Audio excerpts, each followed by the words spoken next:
Друзі, ми прийшли до 8-го боксику. Тут живуть у нас дві дівчинки, кмітлива та турботна, які влаштували при прийомі тут повний хеппі-хаус. Але, ой, ну цього не сподобалось, так, трошечки. Але бачите? Бачите? Гладяться.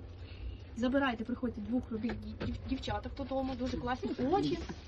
Ой, і ця ручна. І мовчить теж. Муркає. Чудові, просто чудові. Приходьте, забирайте, це підлітки, і їм немає навіть рочку, і вони вже стерилізовані. Нещодавно. Але вже все добре, там загоюється, на тому тижні стерилізовані. Отримали щеплення та обробочку. То вже такі головні питаннячка по ним закриті.